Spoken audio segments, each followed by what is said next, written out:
అది చాలా నచ్చుతుంది అనమాట నాకంటే.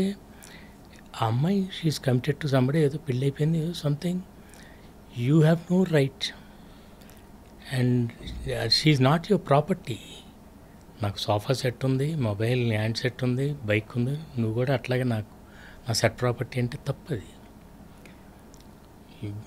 You loved her by your choice. మీకు నచ్చినట్టు తను ఉంది కాబట్టి లవ్ చేశారు. ఆ అమ్మాయి కూడా తనకు నచ్చినట్టు మీరుంటే లవ్ చేస్తుంది, లేకపోతే లేదు. Choice should be hurts. దాన్ని ఎవరు కూడా అంటే she is not answerable to anybody. తండ్రి లేదు, బ్రదర్ లేదు. అలా తనకి ఆ ఫ్రీడమ్ ఉండాలి. ఉంటే ఇంకా బాగుంటుంది. ఇదివరకు కూడా అలాగే ఉండేది. స్వయంవరం ఎందుకు చేసేవాళ్ళు అంటే నిజంగా చెప్పాలంటే షీ విల్ చూజ్. తనకు నచ్చిన క్వాలిటీస్ అన్నీ ఉంటే, అంతేకాని మీరు ఇలాగే చూస్ చేసుకోవాలని చెప్పడం ఈ మధ్యలో ఎక్కడో మొదలైంది. అసలు నా ఫీలింగ్ ఏంటంటే, మీరెవరికి గమనించిన సామెత చెప్తాను నేను, మామూలు సామెత. అబద్ధాలు ఆడితే ఆడపిల్లలు పుడతారంటారు, దుర్మార్గులు వాళ్ళంతా. ఒరిజినల్ సామెత ఏంటంటే, అంటే అమ్మాయి అంటే ఐశ్వర్యం. ఒక గర్ల్ ఒక ఇంట్లో ఐశ్వర్యం, లక్ష్మీదేవి అని మనం ఎందుకంటామంటే అంటాం కాబట్టి. మీరు అబద్ధాలు ఆడితే అమ్మాయిలు పుట్టరు. అది కరెక్ట్. అది ఒరిజినల్. ఎందుకంటే మీకు ఐశ్వర్యం ఉండదు ఇంట్లో. మీరు ఏ ఇల్లు అని తీసుకోండి, నేను అనకూడదు కానీ అట్లా చాలా ఫ్యామిలీస్ ఉంటాయి వితౌట్ ప్రాబ్లీ గర్ల్స్ లేకుండా. కానీ గర్ల్స్ లేడీస్ వాళ్ళందరూ హ్యాపీగా ఉన్న ఇల్లు చూడండి, లేని ఇల్లు చూడండి. కొంత నేను మన్మధుల్లో చిన్న బిట్లో పెట్టాను. మగ మొక్కలు కూడా మగయ్యే ఉంటాయి. ఆ ఇంట్లో ఏ విధమైన సెలబ్రేషన్ ఉండదు, ఏ విధమైన అందం అలంకారమే ఉండదు. అండ్ లేడీ విలియం వర్డ్స్వర్త్ గారు చెప్పినట్టు, a thing of beauty is a joy for ever. అట్లా మీరు అందంగా ట్రీట్ చేశారనుకోండి, మీకు ఇంకా చాలా నేను అది గట్టిగా నమ్ముతాను. మీరు ప్రేమ ఇవ్వండి, డబుల్ ప్రేమ ఇస్తారు. And they take care of you so well. They are the purpose of life అన్న ఫీలింగ్. అదర్వైజ్ చాలా మామూలు ఈ దున్నపోతులను చూస్తున్నాం, మనం కూడా అలాగే అయిపోతాం.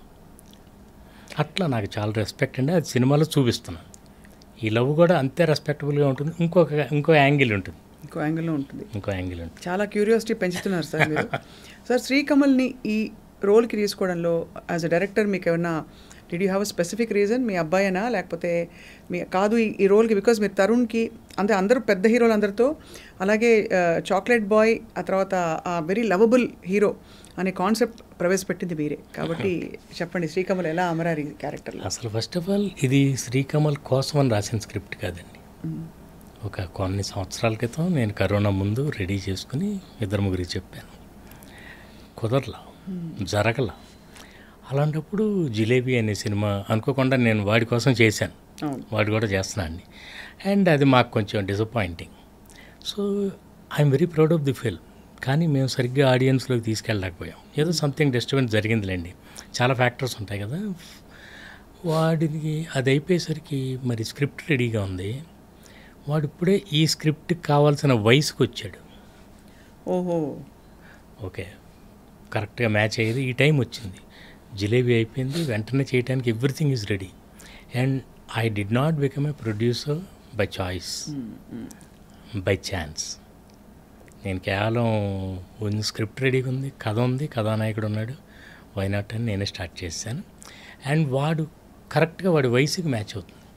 నాకు జనరల్గా కథల్లో ఏం చేస్తున్నామంటే, వాడు చిన్నపిల్లడు వచ్చి 50 మందిని కొట్టేస్తుంటాడు. వాళ్ళ వయసును మించిన క్యారెక్టర్స్ చేసేస్తున్నారు. అది కొంచెం మ్యాచ్ కదన్న ఫీలింగ్. వీడు కూడా వచ్చి డాడీ నేను కూడా 10 మందిని కొడతానంటే ముందు నేను వాడిని కొట్టేవాడిని. సో నీ వయసుకి మ్యాచ్ అయ్యే క్యారెక్టర్ చేయండి. అలాంటిది ఇది కరెక్ట్గా కుదిరింది, అందుకని వెంటనే స్టార్ట్ చేసాం. అండ్ నీకు వాడి పెర్ఫార్మెన్స్ అంటారా, మీరు చూసి చెప్పాలి. And I'm very happy with the film. అమ్మాయి కొత్త అమ్మాయి, తెలుగు అమ్మాయి. చాలామంది అమ్మాయిలు చూసాం. ఒకరోజు she just walked into my office. చూసిన వెంటనే నువ్వు ఉషా అన్నావు. తర్వాత చెప్పింది, సార్ మీరు ఆల్రెడీ నన్ను రిజెక్ట్ చేశారండి. ఇప్పుడు రిజెక్ట్ చేయటం ఏంటి, I'm seeing you for the first time అన్నా. లేదు సార్, జై చిరంజీవి సినిమాకి చిన్నపిల్ల క్యారెక్టర్ నేనే, సతీష్ అని వాళ్ళ డాటర్ అనమాట అమ్మాయి. సో ఆ జై చిరంజీవికి ఆయన క్యాషియర్. సో అప్పుడు వాళ్ళ డాక్టర్ని తీసుకొస్తే ఫోటోషూట్ చేశానంట. అంతా చేసి మీరు నన్ను కాదని వేరే ఇంకొక అమ్మాయి, ఇప్పుడు చేసిన అమ్మాయి శ్రేయ అని ముంబై గర్ల్, అప్పుడు రిజెక్ట్ చేశారు. నేను చాలా ఫీల్ అయ్యాను. అప్పుడు నాకు 4 ఏళ్ళు. ఆ అమ్మాయికి ఇప్పుడు గుర్తుంది అది. చాలా ఫీల్ అయ్యాను. మరి నాళ్ళ తర్వాత మళ్ళీ నేను అప్పుడు, సో నువ్వు అర్థం చేసుకో, దెర్ ఇస్ సమ్ డిజైన్. అప్పుడు కానీ నువ్వు చేసుంటే ఇప్పుడు నువ్వు హీరోయిన్గా వచ్చేదానివి కాదేమో నా దగ్గరికి. చూసి వెరీ గుడ్ గర్ల్, అంటే వెరీ టాలెంటెడ్ గర్ల్. తనకి చాలా మంచి ఫ్యూచర్ ఉంది. అండ్ అన్నిట్లోకి మోస్ట్ ఇంపార్టెంట్ అంటే very well behaved girl. No problem, ఏదన్నా నో ప్రాబ్లం. నేను అలాంటి కమిట్మెంట్ చాలా తక్కువ మందిలో చూశాను. కెమెరా కోసం నో కంప్లైంట్స్. అవునా? No complaints. మిగతా హీరోయిన్లు కొంచెం ఇబ్బంది పెట్టారు సార్? కొంతమంది, అందరూ కాదు. అంటే నేను అంటూ ఏంటంటే తనకి షార్టే ఇంపార్టెంట్.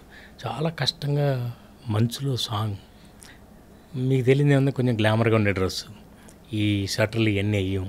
పాపం చాలా తను ఎలా అసలు అడిగి ఎలా పెడుతుంది. నాకే భయం వేసి వెళ్ళి వద్దులే తన్ని, మనం పక్కన వెళ్ళి చేద్దాం, నో ప్రాబ్లం సార్ చేసేస్తాను, అంత కోఆపరేట్ చేసింది. అందుకే సాంగ్స్లో మీరు చూస్తే చాలా బాగుంటాయి సాంగ్స్. అంటే కొంచెం చాలా రోజుల తర్వాత ఇలాంటి మ్యూజిక్ కుదిరింది. నేను అడగబోతున్నాను సార్, ఎందుకంటే మీ సినిమాలు అంటే మ్యూజిక్ ముందు ఎక్స్పెక్ట్ చేస్తారు. అసలు ఫస్ట్ నుంచి ట్రేస్ చేసుకుంటే ఏమిటి సార్ ఆ పాటలు? ఇప్పటికి పాడుకుంటున్నారు అందరంటే. మరల తెలుపునా ఏమిటి, ఆ మెలడీస్ ఏమిటి? వందే మాత్రం శ్రీనివాస్, మరల తెలుపునా. అదే ఇందాక మా బోస్తో అన్నాను సార్, ఏంటి వందే మాత్రం శ్రీనివాస్ గారు అసలు ఎర్రజెండా, ఒక విప్లవం, ఒక యాక్షన్, ఒక అలా ఉండేది, అలాంటి మెలడీ ఇచ్చారు ఆయన అంటే ఎవరి గ్రేట్నెస్ అది అంటే ఇద్దరు గ్రేట్నెస్ అని చెప్తున్నారు. లేదు, అది వందే మాత్రం శ్రీనివాస్ గ్రేట్నెస్ కంపల్సరీ. ఎందుకంటే తన దగ్గర అది ఉంది. నేను కేవలం జస్ట్ బయటికి తీసుకొచ్చాను అంతే. అంటే ఆపర్చునిటీ ఇస్తానండి. చాలామందికి చాలా డెప్త్ ఉంటుంది. మన స్క్రిప్ట్లో ఆపర్చునిటీ లేకపోవటం వల్ల పైపైన పాటలు ఇచ్చేస్తుంటారు. నన్ను అన్నయ్య సీన్ చెప్తే శాస్త్రి గారు అడిగేవాళ్ళు, అలా ఎందుకు చేస్తావు, నువ్వు ఎలా తీస్తావు అట్లాగూ, ఏంటది, వాడు ఎందుకు అలా బిహేవ్ చేస్తాడు. మాకు అంత డిస్కషన్ ఉండేది. అంటే ఈ ముక్క రాయటానికి ఇలాంటి పదం పాడొచ్చా ఆ క్యారెక్టరు, దాని బోల్డ్ డిస్కషన్ ఉండేది. సో దాని వెనకాల వాళ్ళందరూ అట్లా మ్యూజిక్ డైరెక్టర్ ఏమో ట్యూన్ ఇవ్వాలి, నేను ఒక దాంట్లో ఇంకో దాంట్లో ఎంటర్ నేను. వాళ్ళ మ్యూజిక్ డైరెక్టర్ పాటలు రాసేస్తున్నారు. ఇన్ఫ్యాక్ట్ నా ఈ సినిమాకి కూడా తను రాశాడు. కానీ పాట మ్యాచ్ అయితేనే రాయాలి. తన దగ్గర 4 వాక్యాలు ఉన్నాయని దాన్ని ట్యూన్ కట్టేస్తే ఒప్పుకో. పాటకి మనం మర్యాద ఇవ్వాలి. అలాగే అన్నయ్య ఏం చేసేవాళ్ళు అంటే, ఇచ్చిన తర్వాత మేము ట్యూన్ తీసుకెళ్ళటం, క్యాసెట్ తీసుకెళ్ళి ప్లే చేయటం, ఆయన విన్న తర్వాత కాసేపు ఏదో తిట్టడం ఉంటుంది, ఏమిటిది భజనలా ఉంది ఇది, లేదు కావాలని చేయించామన్నాయి.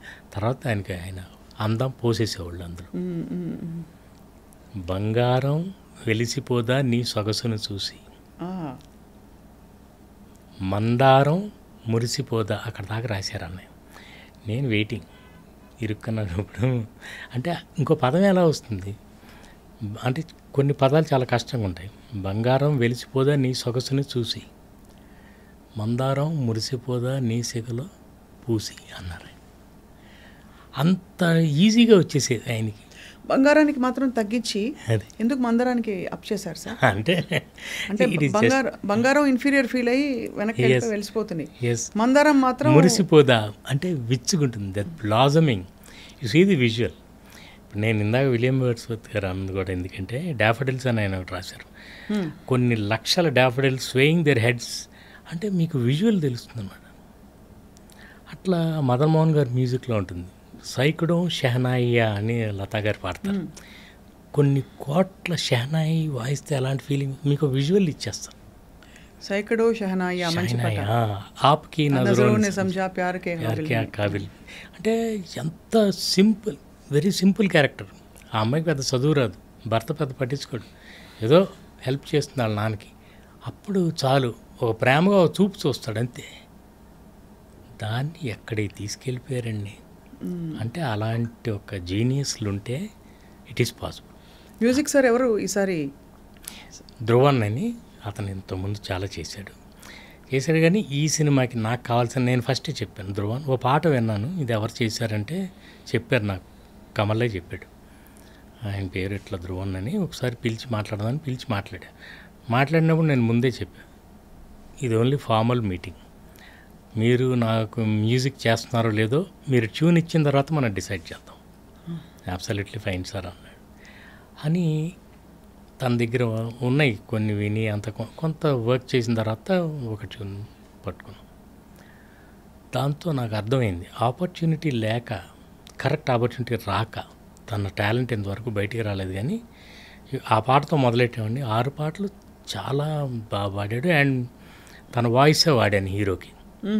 తనే చెప్పాడు, ముంబై వాళ్ళని ఏమైనా పెట్టుకుంటే మార్కెటింగ్ బాగుంటుంది సార్, నాకు మార్కెట్తో పని లేదు, నాకు కావాల్సిన క్వాలిటీ, కొత్త అబ్బాయి, వేరే వాయిస్ ఒక పాట ఇంకో వాయిస్ ఇంకో పాట ఇంకో వాయిస్లో బాగుండదు అని తనతోనే పాడించాను పాటలన్నీ. అండ్ చక్కటి తెలుగు సింగర్స్, ఎవ్వరూ ఫారినర్స్ లేరు ఇందులో. అందరూ నో